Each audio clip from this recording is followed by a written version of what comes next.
ISKCON में सैकड़ों भक्तों को प्रेरित किया है, भक्तों को मार्गदर्शन किया है, सैकड़ों भक्तों को उनके जीवन में भक्ति में लाने का विशेष सेवा करी है और उनको जीवन पर्यंत प्रेरित करने की विशेष सेवा करी है। प्रभु जी ने बहुत सारे प्रोजेक्ट्स को लीड किया है। हमारा जो इस्कॉन प्रयागराज भी है, प्रभु जी कई वर्षों तक इसके अध्यक्ष के रूप में यहाँ सेवारत रहे हैं। हमें भी प्रभु जी ने बहुत मार्गदर्शन प्रदान करा है, प्रेरणा प्रदान करी है। हमारा जो अंतर्राष्ट्रीय मुख्यालय है मायापुर में, वहाँ पे प्रभु जी काउंसलर के रूप में कई वर्षों तक सेवारत रहे हैं। तो इस प्रकार अनेकों सेवाएं प्रभु जी ने भारत में और विश्व के अलग अलग सेंटर्स में इस्कॉन में करी हैं। तो हमारा परम सौभाग्य है कि जो आज का कार्यक्रम है उसके विशिष्ट अतिथि के रूप में प्रभु जी का हमें संग प्राप्त हुआ है। उसी के साथ साथ हमारा जो आज का कार्यक्रम है उसके मुख्य अतिथि हैं हमारे ऑनरेबल जस्टिस रोहित रंजन जी। तो जी हाई कोर्ट के ऑनरेबल जस्टिस हैं और वह और उनका परिवार यहाँ पे हमारे साथ जुड़ा हुआ है। हमारा परम सौभाग्य है कि अपना बहुमूल्य समय निकाल के यहाँ पर आए हैं हम सबको प्रोत्साहित करने के लिए। उसी के साथ साथ हमें बहुत विशेष संग प्राप्त हुआ है श्रीमान अच्युत मोहन प्रभु जी का, प्रभु जी इस्कॉन प्रयागराज के अध्यक्ष। अमित गुप्ता जी हैं हमारे साथ में, अपने परिवार के साथ में, जिन्होंने इस गौशाला को बनाने में बहुत बड़ा सहयोग किया है। हमारे पप्पू जी हैं, उमेश जी हैं, जो काशीराज उत्थान समिति के सदस्य हैं, अध्यक्ष हैं, सचिव हैं। हमारे साथ हमारे मंदिर के वरिष्ठ भक्तगण हैं, श्रीमान सुविग्रह प्रभु जी, श्रीमान सौम्य प्रभु जी, और आप सभी अतिथियों का हम यहाँ पे हार्दिक स्वागत करते हैं। तो आइए हम सभी का एक साथ एकत्र होकर बहुत हृदय के साथ, उत्साह के साथ स्वागत करेंगे। 3 बार जोर से हरि बोल बोल के हरि बोल, हरि बोल, हरि बोल, हरे कृष्ण।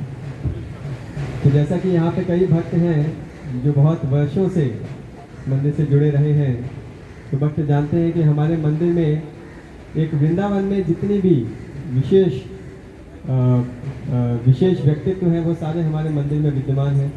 हमारे यहाँ श्री राधा वेणी माधव है, वृंदावन में यमुना माई है, हमारे मंदिर में यमुना माई है। वृंदावन में विशेष गावें होती हैं कृष्ण की अत्यंत प्रिय, हमारे मंदिर में अत्यंत प्रिय गावें हैं, कदम्ब के वृक्ष हैं। बस गोवर्धन की कमी है, तो इसे वृंदावन भाव में कह सकते हैं, ज्योग्राफिकली नहीं कह सकते। लेकिन बहुत ही आनंद का विषय है कि कई वर्षों से यहाँ पर जो गायों की सेवा हो रही थी उसको बहुत ही सुनियोजित और व्यवस्थित ढंग से करने के लिए हमारे अजय राम प्रभु, प्रभात प्रभु इत्यादि भक्तों ने बहुत कठोर परिश्रम किया है, जिसके कारण आज हम इस सुंदर व्यवस्था को देख पा रहे हैं, इसके उद्घाटन के लिए सम्मिलित हुए हैं। तो अधिक समय ना लेते हुए मैं अनुरोध करूंगा सुविग्रह प्रभु जी से और सौम्य प्रभु जी से कि कृपया स्टेज के ऊपर आएँ और जो हमारे अतिथिगण हैं उनका स्वागत करें, उनका सत्कार करें। प्रभु जी।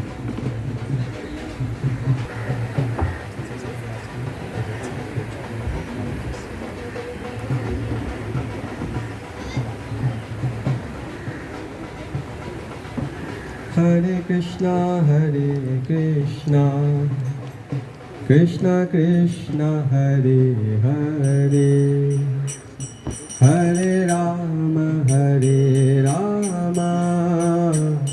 राम राम हरे हरे, हरे कृष्णा हरे कृष्ण, कृष्णा कृष्णा हरे हरे, हरे राम राम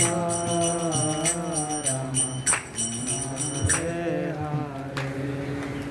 हरे कृष्णा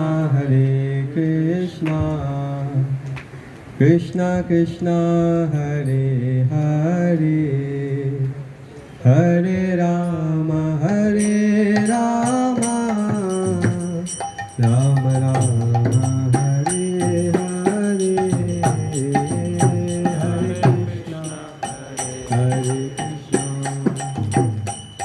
कृष्णा कृष्णा हरे हरे, हरे राम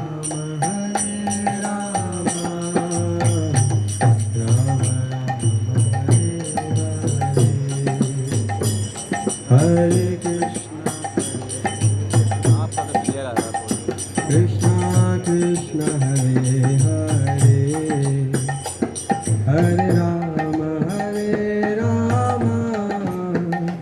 राम राम हरे हरे हरे कृष्ण कृष्ण कृष्ण कृष्ण हरे हरे हरे राम राम राम हरे हरे हरे कृष्ण।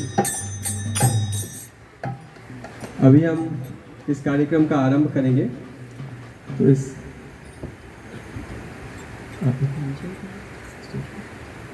मैं अनुरोध करूंगा अमित गुप्ता जी और राखी गुप्ता जी से कि वे कृपया स्टेज के ऊपर आए ताकि हम उनका भी सम्मान कर सकें।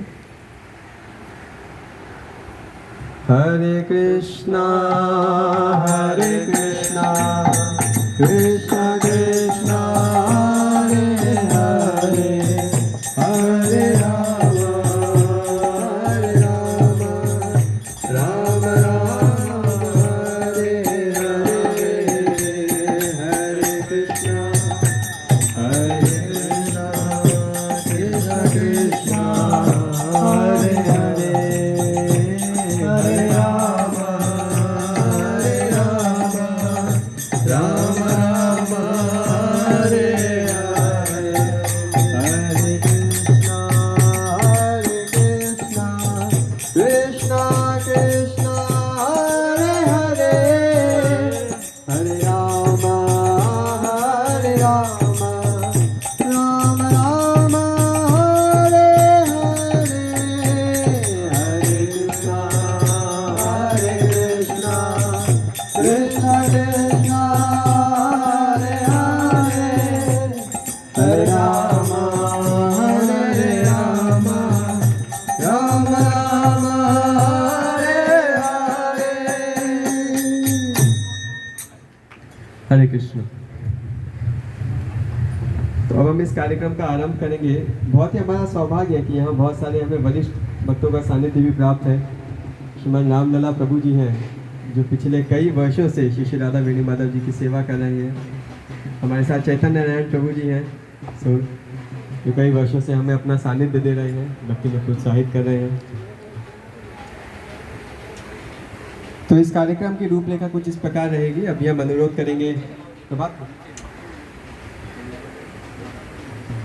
तो अभी हम अनुरोध करेंगे श्रीमान आचार्य प्रभु जी से कि वो हमें कृष्ण और गौ के बारे में कुछ बताएं, हमारे साथ कुछ आशीष वचन शेयर करें और फिर उसके पश्चात हम गौशाला में जाकर के गौशाला का उद्घाटन हमारे जो विशिष्ट अतिथि हैं उनके हाथों से होगा। उसके पश्चात गाय की आरती होगी, वहाँ पे स्वस्ति वाचन होगा। स्वस्ति वाचन के पश्चात श्रीमान अच्युत मोहन प्रभु जी हमें कुछ प्रेरणा स्रोत शब्द कहेंगे और उसके बाद हमारे ऑनरेबल जस्टिस हमारे साथ में कुछ चर्चा करेंगे और उसके पश्चात कीर्तन के साथ इस कार्यक्रम का हम अंत करेंगे और सभी के लिए प्रसाद की व्यवस्था। तो अभी मैं अनुरोध करूँगा श्रीमान आचार्य प्रभु जी से कि प्रभु जी हमें कुछ वृंदावन गौ और कृष्ण के विषय में बताएं। हरे कृष्ण। रामभस्य जनांजलिशलाकया चक्षुरुन्मीलितं येन तस्मै श्रीगुरवे नमः। श्रीचैतन्यमनोभीष्टं स्थापितं येन भूतले स्वयं रूपकदा मह्यं ददाति स्वपदान्तिकम्। नमो ओं विष्णुपदाय कृष्णपृष्ठाय भूतले श्रीमते भक्तिवेदान्त स्वामिनिति नामिने। नमस्ते सरस्वती देवे गौरवाणी प्रचारिणे निर्विशेषशून्यवादी पाश्चात्यदेशकारिणे। वाञ्छाकल्पतरुभ्यश्च कृपासिन्धुभ्यो च पतितानां पावनेभ्यो वैष्णवेभ्यो नमो नमः। नमो महावदन्याय कृष्णप्रेमप्रदायते कृष्णाय कृष्णचैतन्यनाम्ने गौरत्से नमः। हे कृष्ण करुणा सिंधो दीनबंधो जगत्पते गोपेश गोपिकाकांत राधाकांत नमोस्तुते। तप्त कांचन गौरांगी राधे वृंदावनेश्वरी वृषभानुसुते देवी प्रणमामि हरिप्रिये।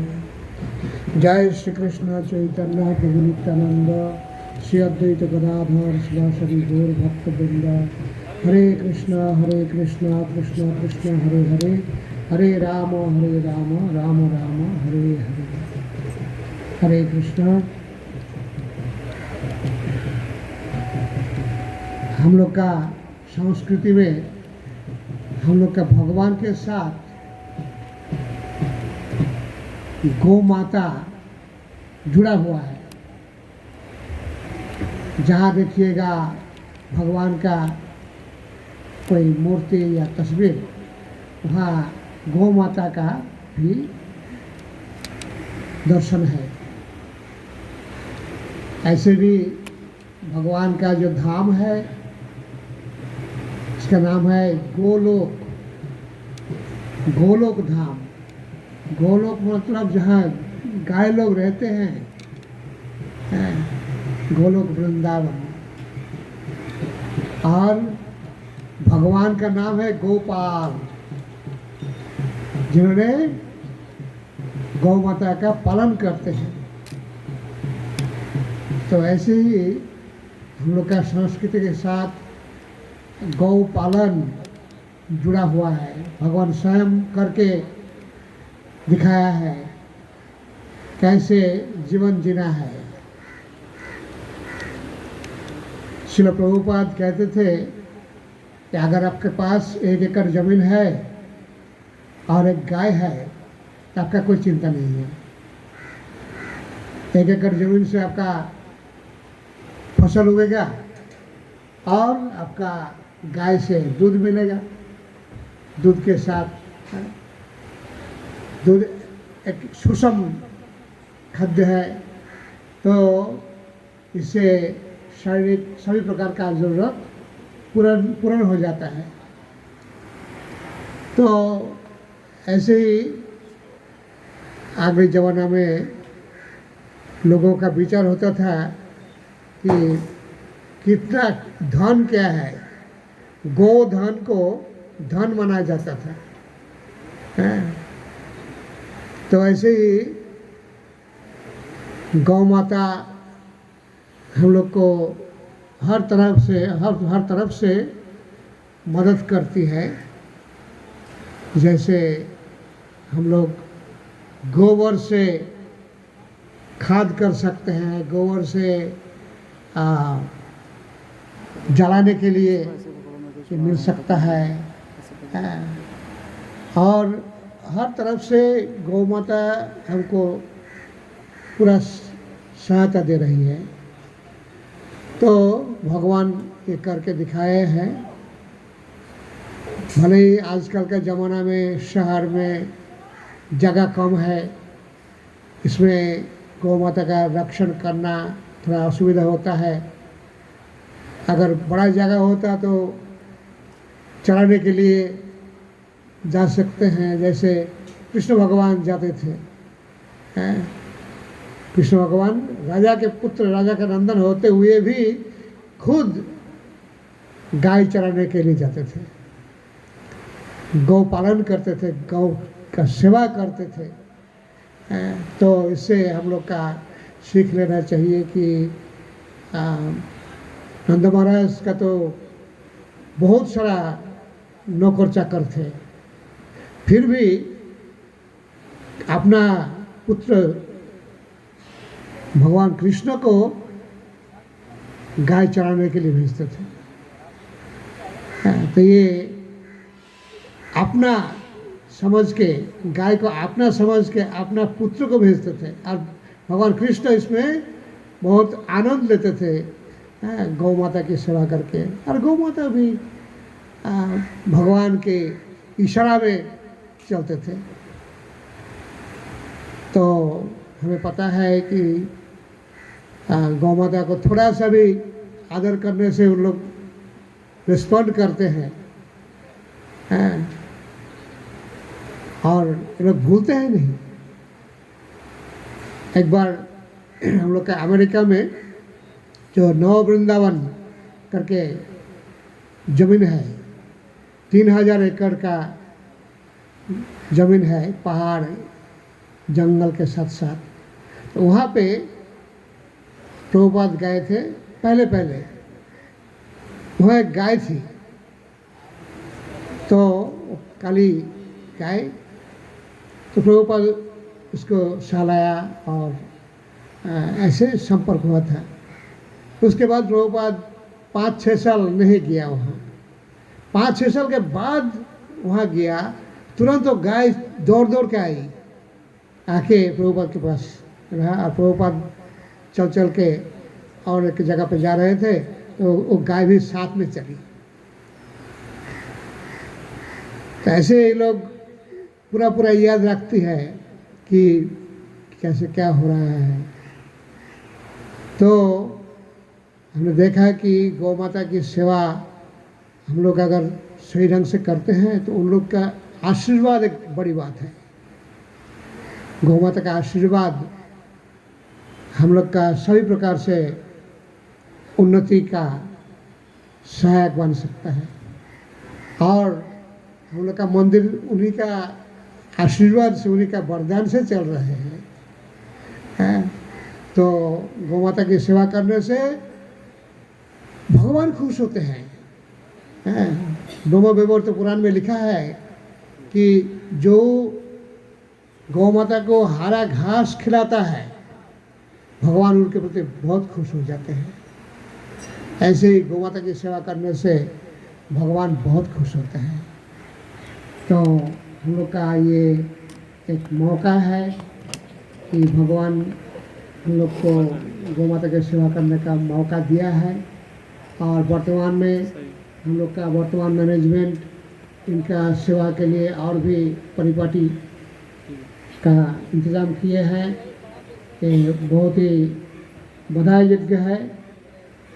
तो ऐसे ही गौ माता की खुशी हो, गौ माता खुश रहे, तो हम सब भी खुश रह सकते हैं भगवान के आशीर्वाद से। हरे कृष्णा।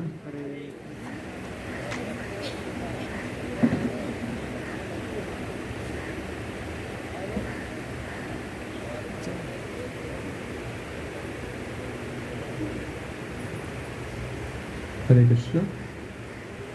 अभी हम अनुरोध करेंगे ऑनरेबल श्री सुमित रंजन प्रभु जी से कि वो हमारे साथ में 2 शब्द चर्चा करें, और फिर उसके पश्चात हम गौशाला के नॉमिनेशन की ओर आगे बढ़ेंगे।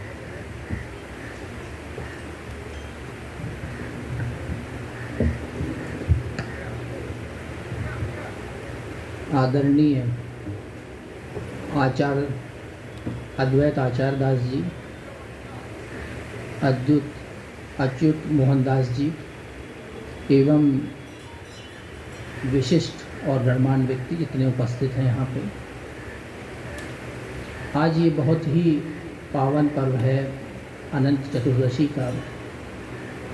और उस दिन इस गौशाला का उद्घाटन इस इस्कॉन मंदिर में हो रहा है। मुझे इस अवसर पर मौका मिला है आप सबके बीच में उपस्थित होने का और इस गौशाला का उद्घाटन करने का, ये मेरा परम सौभाग्य है। जैसा कि अभी आचार्य जी ने बताया कि गौ की सेवा करना कितना पुण्य का कार्य है, और गोपाल के नाम में भी गो जुड़ा हुआ है, शब्द गो जुड़ा हुआ है। गौ से ही गोपाल है। अगर आप देखें तो भगवान कृष्ण की जो लीला वृंदावन में, जब वो 11 साल तक वृंदावन रहे, उनकी ज़िंदगी में उस समय में 11 साल के पीरियड में राधा जो उनकी सखा थी, उनकी बांसुरी और उनकी गाय और उनके जो और सखा थे, और सारी लीलाएं उनकी यमुना नदी के तट पे वृंदावन क्षेत्र में हुई। ये इस्कॉन मंदिर, हम सब बड़े प्रयागराज में सब बड़े हम लोग भाग्यशाली हैं कि ये मंदिर यमुना नदी के तट पर स्थित है। यहाँ गौशाला भी है, जैसा कि अभी आचार्य जी ने बताया। सिवाय अभी गोवर्धन के बाकी यहाँ सब कुछ है। कृष्ण राधा की उपस्थिति है, यमुना किनारे गौशाला भी आ गई है। वृक्ष भी जो कृष्ण को प्रिय थे वो भी हैं यहाँ पे इस बगीचे में। कृष्ण भक्ति जो है वो मेरे हिसाब से जब ईश्वर की कृपा होती है तभी लोग कृष्ण भक्ति की तरफ आकर्षित होते हैं। मैंने अपने केस में देखा कि मुझे कुछ वर्षों से एक कृष्ण भक्ति की तरफ मेरा रुझान हुआ है। अभी कुछ वर्ष पहले मैं वृंदावन गया था, इस्कॉन मंदिर गया। वहाँ पे प्रभुपाद जी के जो शयन कक्ष था वहाँ पे थोड़ी देर मुझे रहने का अवसर प्राप्त हुआ और बहुत ही शांति महसूस हुई। वहाँ के दर्शन से मुझे यहाँ के मंदिर में वो दर्शन मुझे खींच लाया और यहाँ पे जो आचार्य प्रभात जी थे उन्होंने मुझसे अनुरोध किया कि आप यहाँ आज के दिन आएँ और मुझे यहाँ आने पे बहुत अच्छा लगा था। पिछली बार भी जब मैं आया था तो मैं सही कहूँ तो यहाँ पे बहुत शांति मुझे महसूस हुई। एक तरफ यमुना का तट है, दूसरी तरफ कृष्ण है और अब बीच में गौशाला आ गई है। इधर हम लोग देख रहे होंगे, तमाम न्यूज़ में सुनते होंगे कि गाय जो हैं अक्सर सड़कों पे हैं, लोग ध्यान नहीं देते हैं और गाय का बहुत तमाम तरह से अनादर हो रहा है।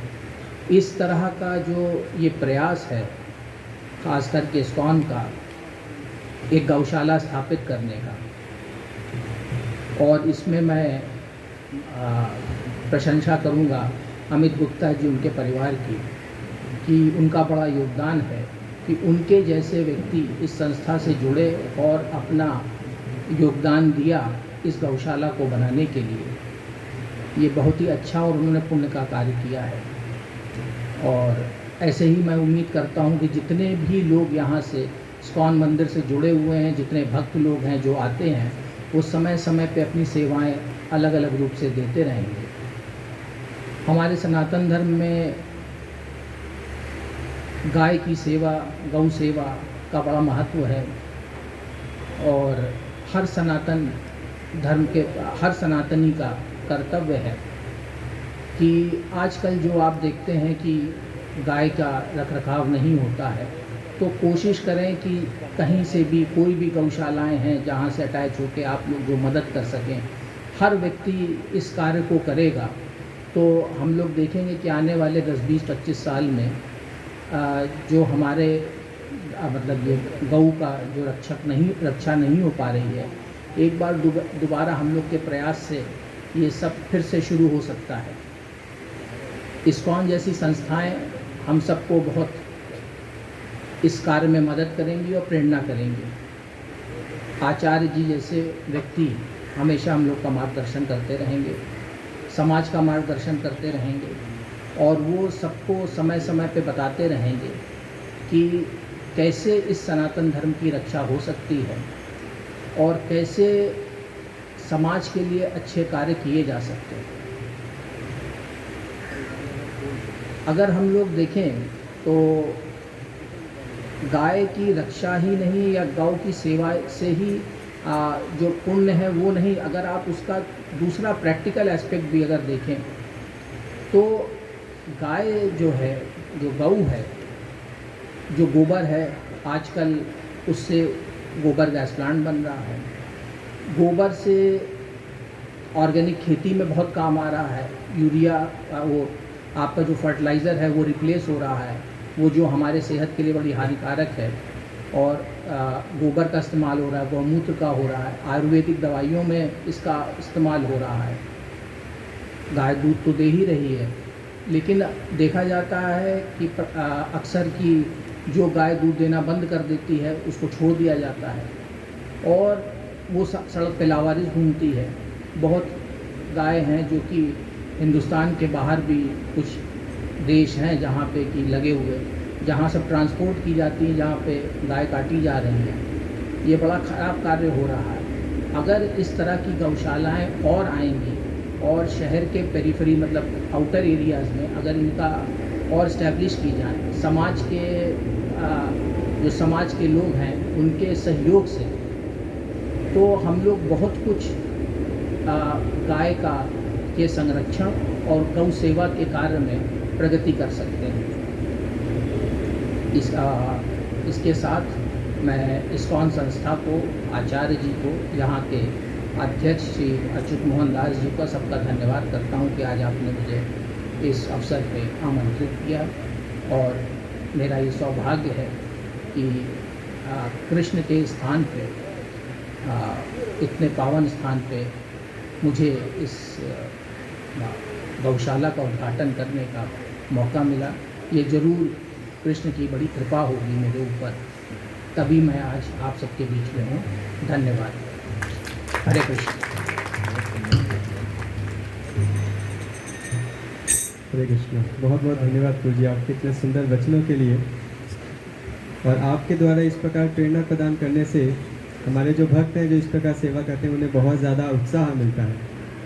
जैसे प्रभु जी कह रहे थे कि आज के समय में जब गायों को हम देखते हैं इतना ज़्यादा दुराचार हो रहा है, अनादर हो रहा है, उस समय अगर कोई जिम्मेदारी लेके इस प्रकार गाय के रक्षण पोषण के लिए प्रयास करें तो बहुत ज़्यादा सराहनीय है। सचमुच में हम बहुत आभारी हैं सभी भक्तों के जिन्होंने इस कार्य के लिए सहयोग किया है।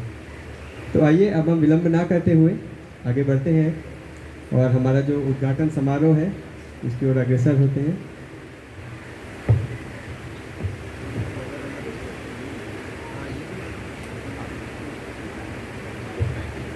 तो मैं अनुरोध करूंगा हमारे श्रीमान अच्युत मोहन प्रभु जी से भी कि वह भी हमें कुछ प्रेरणादायक वचन सुनाएं और हम सबको गौ कृष्ण वृंदावन के महत्व के विषय में प्रेरित करें। हरे कृष्ण।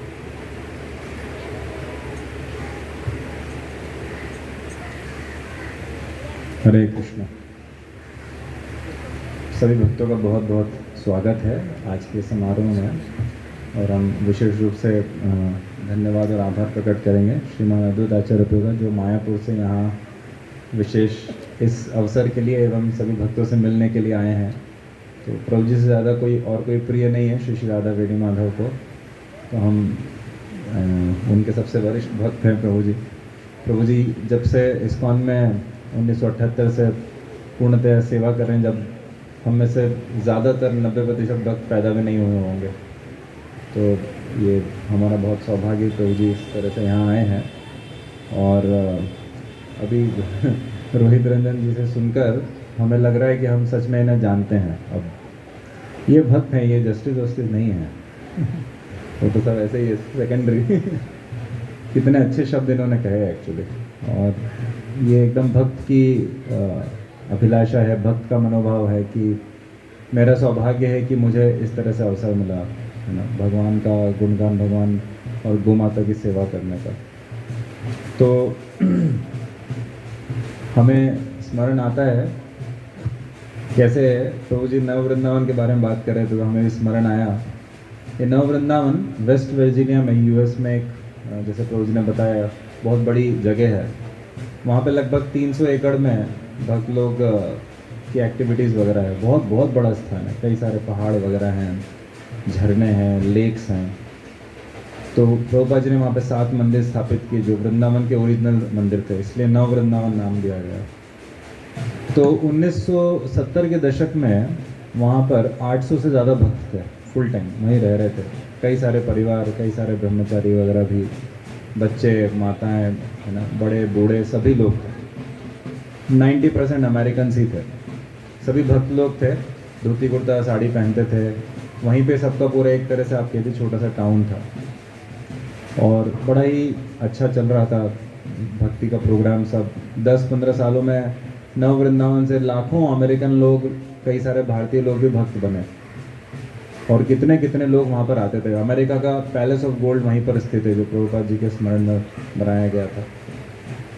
1990 के दशक में धीरे धीरे करके 91, 92, 93 से लेकर 98 तक हालत ऐसी हो गई कि वहाँ पर केवल 10 भक्त के आसपास बचे।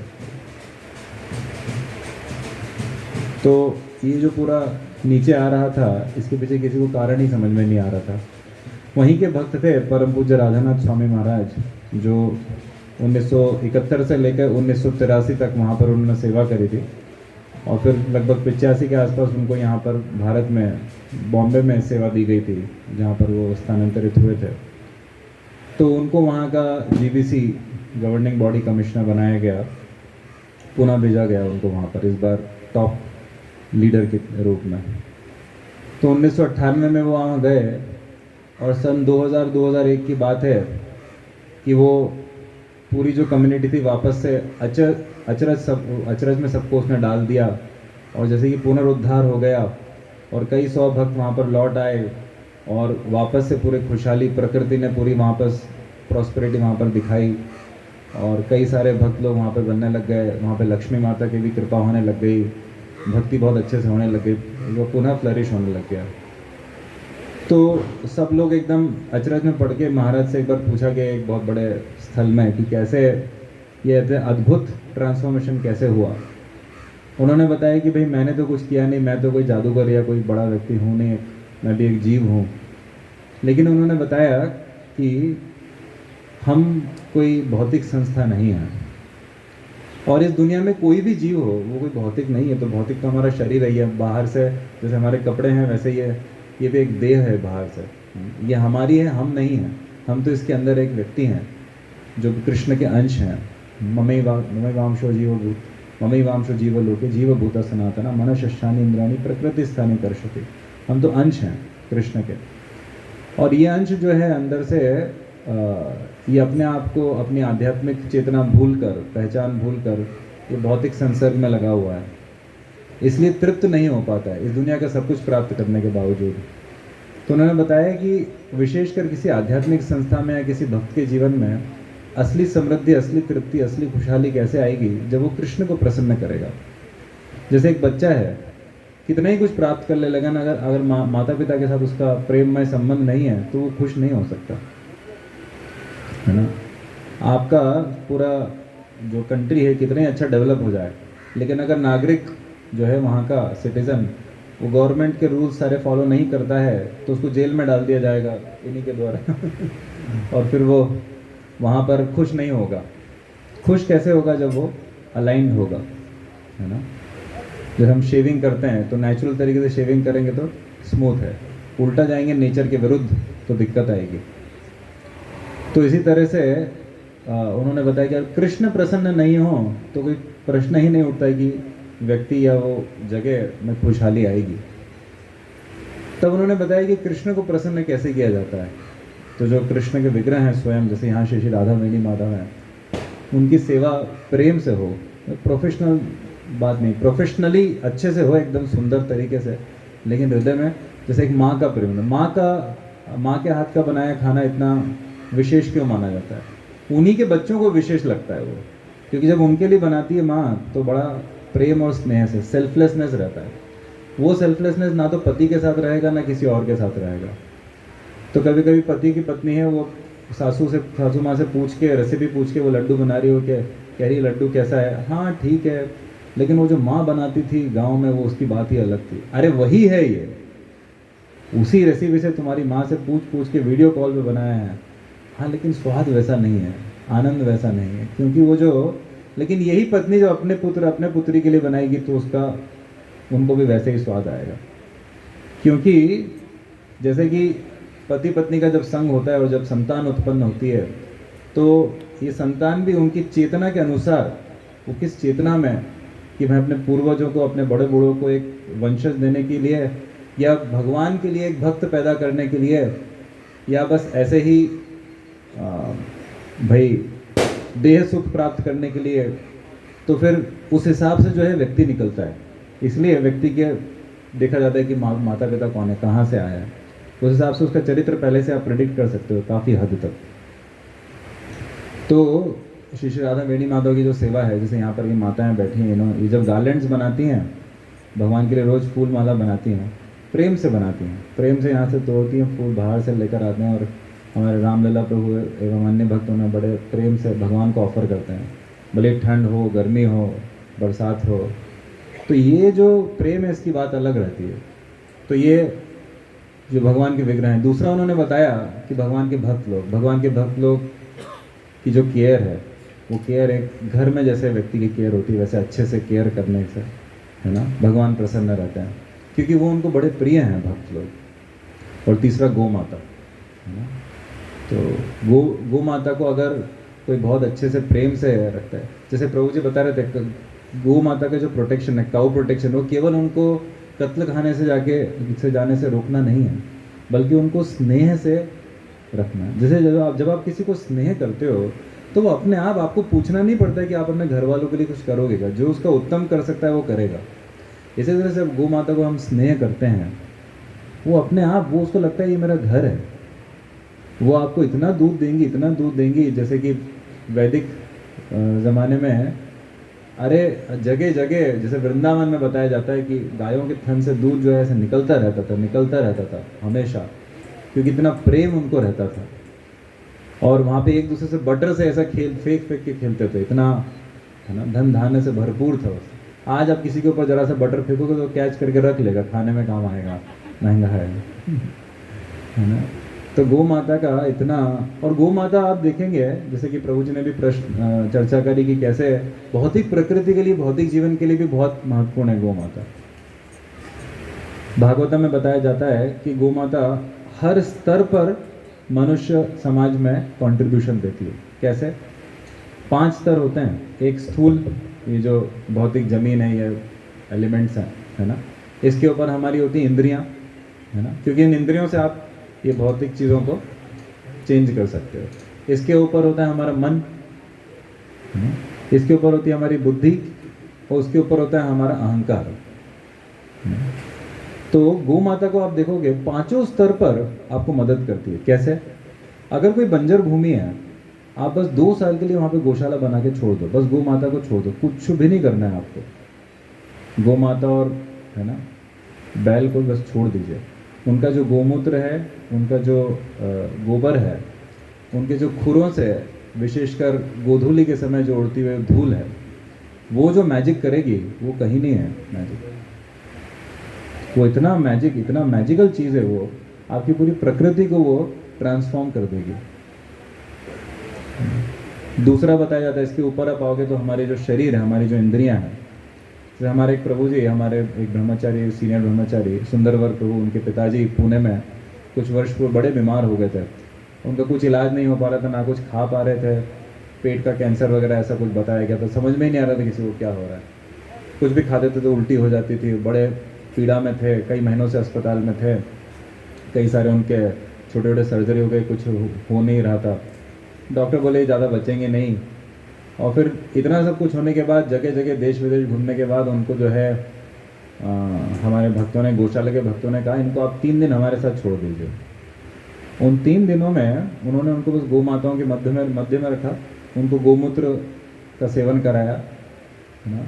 और जो गाय का जो बिलोने वाला घी होता है, ये आजकल मशीनों वगैरह से बना हुआ नहीं, तो उसको जो है उन्होंने उनको गरम दूध में, गौ माता के ही दूध में सुबह शाम सेवन कराया। और 4-5 दिन बाद उनके शरीर से उनको खांसी के थ्रू और मलमूत्र के थ्रू ऐसा गंदक सब चीज़ें निकल गया, और 2 दिन बाद ऐसे स्वस्थ हो गए, बिल्कुल सारी ऊर्जा आ गई, दुनिया भर की भूख लग गई, और एकदम सब बिल्कुल सही हो गए। तो आप शरीर इसके हिसाब से भी देखेंगे तो गौ माता का जो चमत्कार उनके घी में, उनकी छाछ में, उनके दही में, उनके दूध में जो है, इसको मिरेकल फूड कहा जाता है। इसमें सारे तरह के न्यूट्रिएंट्स, विटामिन सब कुछ हैं। तो इसलिए गौ माता हमारे लिए शारीरिक स्तर पर भी बहुत सेवा करती हैं। इसके ऊपर हमारा मन आता है। मैंने एक बात देखी है, गौ माता से ज़्यादा सरल कोई और है नहीं। आप जिस व्यक्ति के साथ समय बिताते हो, संग करते हो, वैसा ही आपका भी कई हद तक इन्फ्लुएंस हो जाता है, आपका कैरेक्टर, आपका चरित्र, आपका स्वभाव। आप किसी गुस्सैल व्यक्ति के साथ रहेंगे, कामुक व्यक्ति के साथ रहेंगे, लोभी व्यक्ति के साथ रहेंगे, आप किसी ऐसे भौतिकतावादी व्यक्ति के साथ रहेंगे तो आपका भी वैसा ही इन्फ्लुएंस आएगा, उसके ऊपर प्रभाव।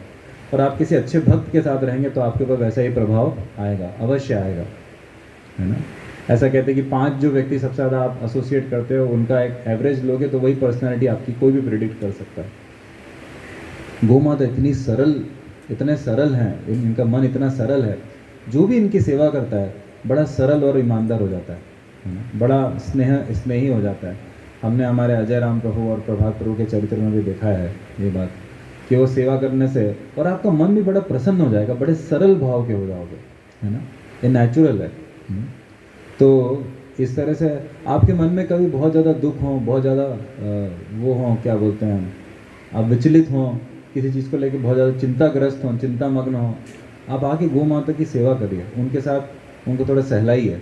आपको पता है अमेरिका में $15 प्रति घंटा के रेट से गौशालाओं में कडलिंग टाइम होता है। कडलिंग टाइम मतलब ऐसे ये गौ माता है तो उनको ऐसे गले लगा के उनको सहलाना वगैरह करना, उनको बस प्रेम करना, क्योंकि प्रेम करने वाला कोई नहीं व्यक्ति को। और गौ माता तो ऐसी हैं एक्चुअली, आप हज़ारों लाखों व्यक्तियों में भी अगर आपने उनकी सेवा करी या उनकी माता है वो छोटे बछड़े या बछड़े की, वो पहचान जाएंगी गौ माता।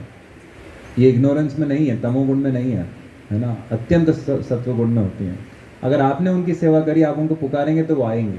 आपको आपके ऊपर कोई हाथ उठाएगा ऐसे, आप प्रभात प्रभु को वहाँ पर लेके जाइए, है ना, या हमारे वो काका वगैरह को वहाँ लेके जाइए और उनको उनके ऊपर ऐसे भी करेगा जैसे दिखाइए गौ माता के सामने, गौ माता आके आपको मारेगी, है ना, क्योंकि वो जिनसे प्रेम करती है, उनसे वो जो प्रेम करते हैं वो बड़ा पर्सनल संबंध है, दुनिया के मनुष्यों जैसा नहीं है आधुनिक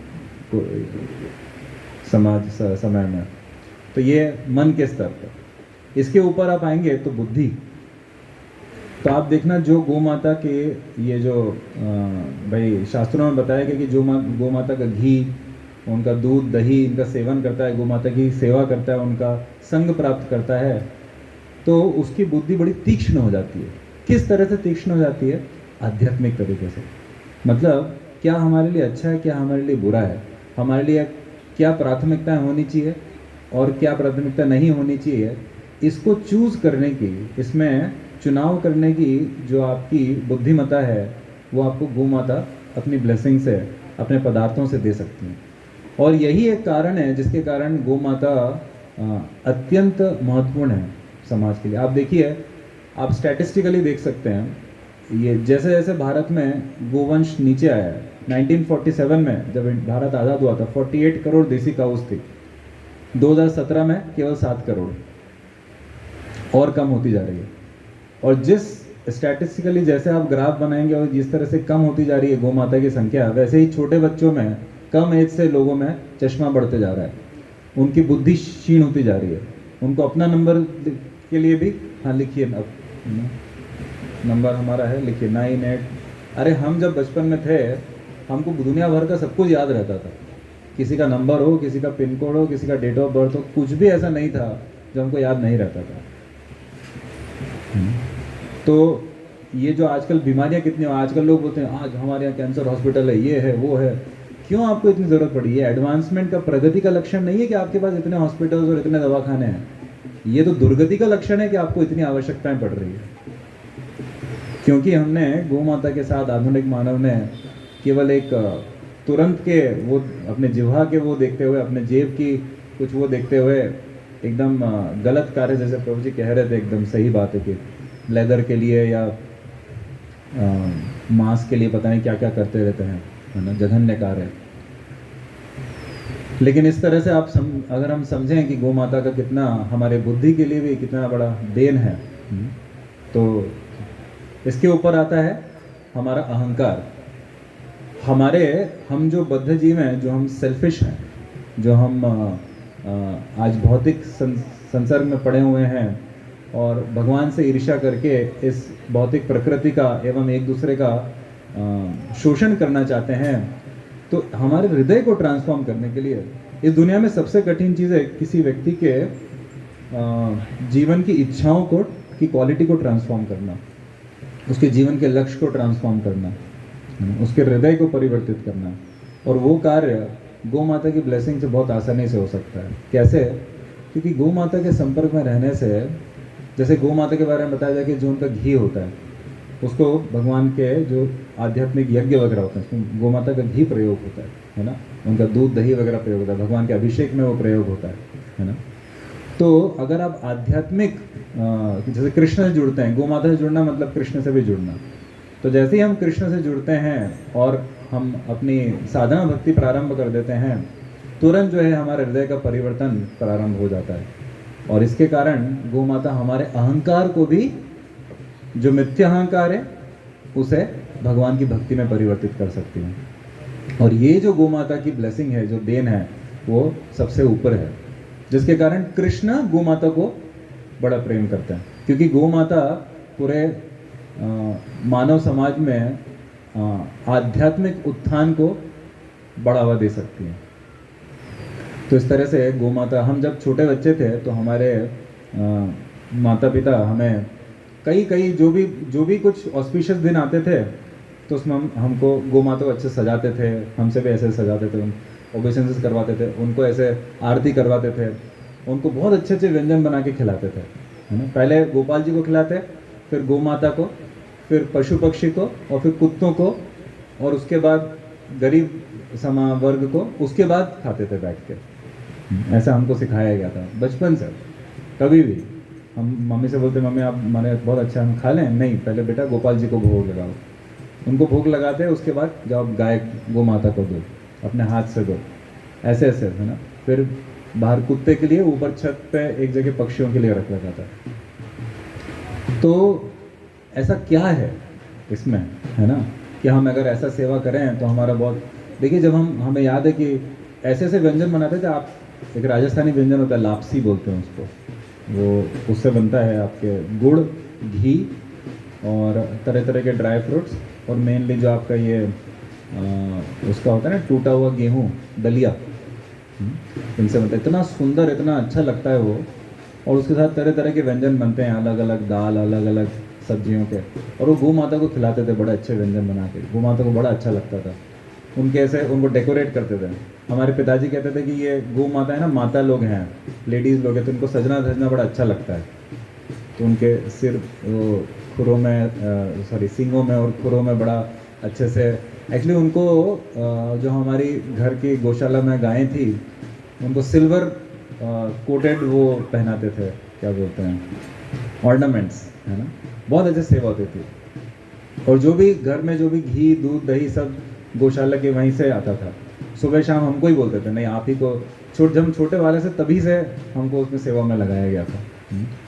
तो जैसे कि प्रभु जी बता रहे थे, गोपाल, गोविंद, है ना, गोलोक, गोकुल तो भगवान की तो यही पहचान है। तो आज जो आप देखेंगे पाश्चात्य देश भी हैं, वो भी गौ माता के महत्व को बहुत पहचान रहे हैं। आज ब्राज़ील जैसे देश से भारत को ब्रीड का वो सैंपल लाना पड़ता है। आपको पता है, देशी गाय का सबसे अच्छा ब्रीड, एक गाय 48 लीटर रोज दूध देती है, ऐसी ब्रीड वहाँ पे वो इंडिया से लेके गए। उनको समझ में आ गया कि इस ब्रीड को प्रिजर्व करना है, और भारत में लोग जो है मार काट रहे हैं, बताइए। तो ये आज का स्थिति है। लेकिन हम प्रभुपाद जी को धन्यवाद देते हैं कि प्रभुपाद जी ने पूरे संसार में जगह जगह जो है ये गौशाला इस्कॉन में और जगह जगह फार्म कम्युनिटीज़ और एक गौ माता को प्रोटेक्ट करने का, उनको स्नेह देने का बीड़ा उठाया, है ना। आपको मालूम है प्रभुपाद जी ने 20 करोड़ से ज़्यादा गायों की रक्षा करी है पूरे संसार में, 1966 से लेकर आज तक। हरि बोल। तो हम बहुत बहुत धन्यवाद देना चाहते हैं प्रभात प्रभु का, श्रीमान अजय राम प्रभु का विशेष रूप से, और इनके साथी, है ना, ये अमित गुप्ता जी और इनके फैमिली का। तो एक्चुअली मेरे नाना जी, उनका नाम द्वारका दास अग्रवाल जी था, जिन्होंने हमको बचपन से ही कृष्ण भक्ति दिया। हमको नाथ द्वारा लेके जाते थे, जो एक तरह से वृंदावन जैसा ही है, गोपाल जी का ही स्थान है, श्रीनाथ जी का। वहाँ पे गौ सेवा करवाते थे बहुत। वहाँ पे तो घी, गाय के घी के कुएँ जैसे हैं श्रीनाथ जी की सेवा के लिए। तो वो हमें बताते थे कि शास्त्रों में लिखा है कि व्यक्ति को अपनी आय का 10% है ना, उस भगवान की सेवा में, गौ माता की सेवा में देना चाहिए। वो बताते थे, जैसे हमने सुना है क्रिश्चियन चर्चेज इतना क्यों फैलते हैं और ये इतना सारा कन्वर्जन होना, ये सब होना, क्योंकि ज़्यादातर क्रिश्चियंस अपनी आय का 10% साइड में रखते हैं उसके लिए। उसको बोलते हैं टाइथिंग बोलते हैं उनके भाषा में। आप उसको गूगल करेंगे तो आपको मिलेगा। इसी तरह से इस्लाम में होता है ज़कात, वही 10 से 20%, है ना। भले वो आतंकवाद के लिए दे, जो भी दे, वो अपने हिसाब से इस्लाम के लिए दे रहे हैं। और इसी तरह से जैसे आप ये हिंदू और सनातन धर्म में देखेंगे, तो जैसे आप स्वामीनारायण संस्था है ना, वहाँ पे ये बोलते हैं 10 अंश अपने कमाई का 10वां भाग, 10वां अंश, है ना। तो ये एकदम साइड में निकाल के तो मेरे नाना जी जो है वो उल्टा बोलते थे, वो तो दशांश अपने को रखना चाहिए। और और उन्होंने पूरे जीवन भर यही किया। वो जो इंडिया का जो नेशनल इनकम टैक्स डिपार्टमेंट है दिल्ली में, तो उसके जो कंसल्टेंट बॉडी थे उसके हेड थे, बहुत बड़ी पोस्ट पे थे। और वो अपना जो है वो कहते थे कि अपने को तो बस जीवन जीना है, उसके लिए कुछ भाई शरीर को मेंटेन करना है, परिवार को मेंटेन करना है, उसके लिए जो आवश्यकता है वो निकालना चाहिए, बाकी सब बाय डिफ़ॉल्ट गौ माता को श्रीनाथ जी की सेवा में लगा देना चाहिए। तो हम अमित गुप्ता जी को बहुत बहुत धन्यवाद देते हैं और भगवान से प्रार्थना करते हैं, आपने भगवान की गायों के लिए लोक बनाया, भगवान गोलोक में आपको स्थान दें। और एक्चुअली हमारे जीवन का लक्ष्य यही है कि हमारे हृदय के अंदर हम मंदिर बनाएं। हमारे हृदय के अंदर जो हमारे हृदय के अंदर जो कोर स्थान है, उसके बीच में उस रत्न वेदी में हम भगवान और भगवान के भक्तों और गौ माता का उनके विग्रहों की स्थापना कर पाएँ। अपने काबिलियत, अपना समय, अपनी ऊर्जा, अपने संसाधन, अपना शरीर, अपना मन, अपनी काया, अपने वचन, इन सभी से सेवा कर पाएँ गोविंद, गोपाल और गो भक्तों को। तो ये आप सभी को एक बार पुनः बहुत बहुत बधाई हो कि आपके प्रयागराज इतने महत्वपूर्ण जगह में, एक्चुअली हर व्यक्ति को, हर कुल को, हर समाज को, हर संस्था को ये इस तरह का कार्य करना चाहिए जो प्रकृति के लिए, लोगों के लिए, भगवान के लिए, सभी के लिए सबसे अच्छा कार्य है। तो हम एक बार पुनः आभार प्रकट करते हैं श्रीमान अद्वैत आचार्य प्रभु एवं श्रीमान रोहित रंजन जी का, उनके परिवार वालों का, और सभी यहाँ पर जो भक्तगण उपस्थित हैं, और श्रीमान अमित गुप्ता जी और उनके परिवार का, और भी अन्य लोग जिन्होंने भी इसमें, हमें सबके बारे में नहीं पता होगा, जिन्होंने इसमें प्रत्यक्ष अप्रत्यक्ष रूप से जो योगदान दिया है। और हम हृदय से बहुत धन्यवाद देते हैं प्रभात प्रभु का और ये हमारे अजय राम प्रभु का।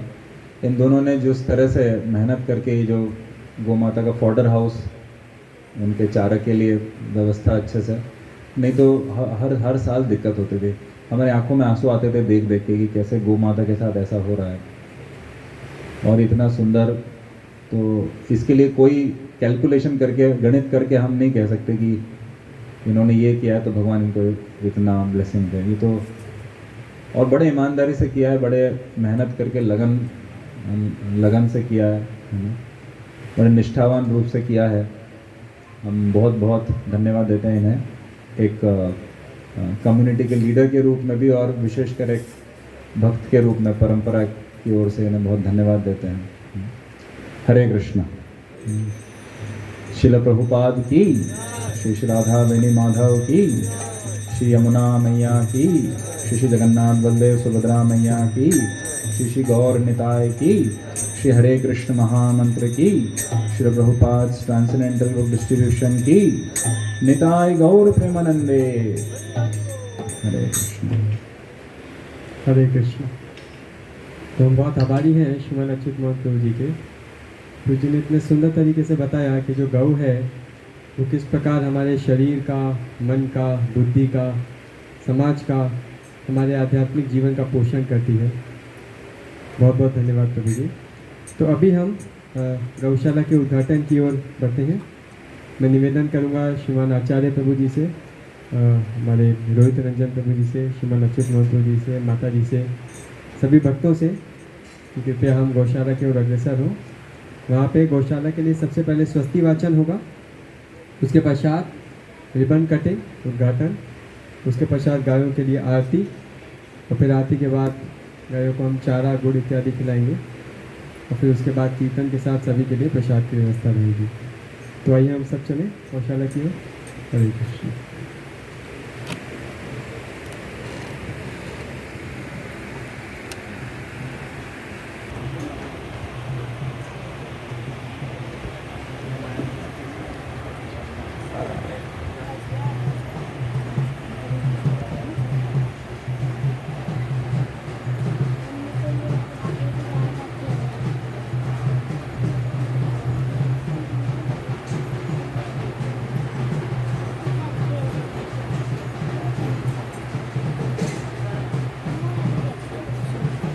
हरे कृष्ण।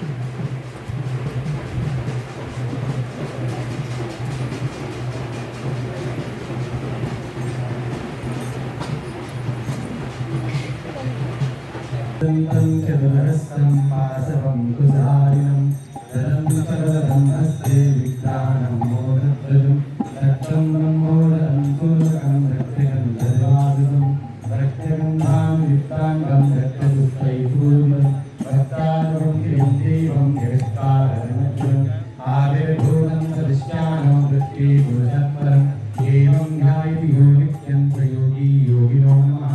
नमो प्राजपतये नमो गणपतये नमः प्रणपतये नमस्ते अस्तु लम्बोदराय एकदन्ताय विघ्नविनाशिने शिवसुताय श्रीभद्रमूर्तये नमः। हरि ओं गणपतये नमः। सरस्वतीवाचमन्त्रस्य हरि ओं स्वस्ति न इन्द्रो वृहस्पतिः स्वस्ति नः भूर्भुवः विश्ववेदाः आरिष्ठामेनि स्वस्ति नो बृहस्पतिर्दधातु पितरस्वा मरुतः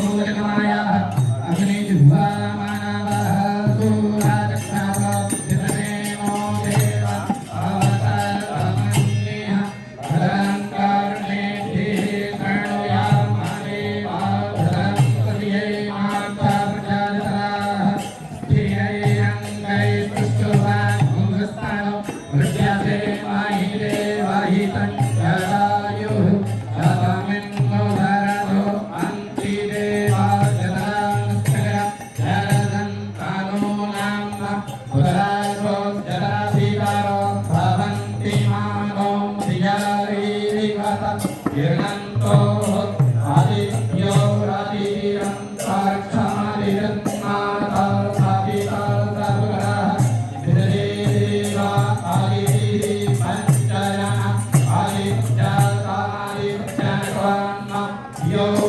शान्तिरन्तरिक्षं शान्तिः पृथिवी शान्तिरन्तः शान्तियोगदयः शान्तिः वनस्पतयः शान्तिर्देवाः शान्तिर्ब्रह्म शान्तिः सर्वगं शान्तिः शान्तिरेव शान्तिः अयं गुरु तन्नः गुरु प्रजाभ्यो अयं नः वसुभ्यः विश्वानि देव सविदुरितः परासुर्वाभद्रं तन्नः सुभः ॐ सुशान्ति भवतु। महागणाधिपतये नमः।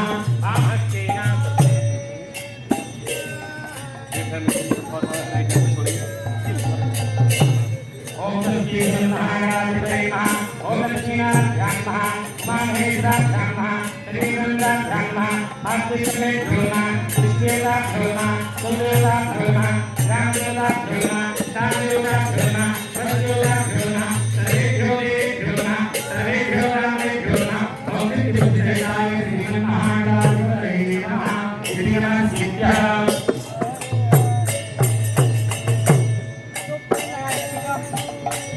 ओम मृत्युंजयाय धीरोहि संसदा निरंजनेया सर्गारि सदा विनायकं लोभानो ब्रह्मा विष्णुमित्रा सरस्वती ब्रह्मो सर्गारि आदिते तेरे मानवंतो भद्रायत्वासि वन्दे देववन्दे संप्रयागन्ति विनायकम्। ओम देवी सुरेश्वरि भगवति गंगे त्रिभुवनधारिणि सदनतरङ्गे शङ्करमौलिन्यः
जलाधिनाथाय नमो नमस्ते गुरुवस्त्राद्रमग्रह समर्पयामि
ओम देवास्ताधर्माणि विद्वान्या संगादेहनादं महिमाना सुगन्धर्वपूर्वे सात्याः सन्ति देवाः ओम एकदन्ताय विद्महे वक्रतुण्डाय धीमहि तन्नो दन्ति प्रचोदयात् ओम सम्पूजयामि जगदीश्वरमेव सीतानाना सुगन्धिपुष्पाणि राकारोपमानि च पुष्पाणि दत्त्वा घ्राणं परमेश्वर त्वमेव माता पिता त्वमेव बन्धो सखा त्वमेव विद्या त्वमेव सर्वं मम देव देवा आवाहनं न जानामि सुवर्चनं पूजां देव न जानामि संविदां परमेश्वर अन्त्रहीनं क्रियाहीनं भक्तिहीनं तुलेश्वरी यत्पूर्णं मया देवी परिपूर्णं तदस्मि आपोऽहं पापकर्माहं पापात्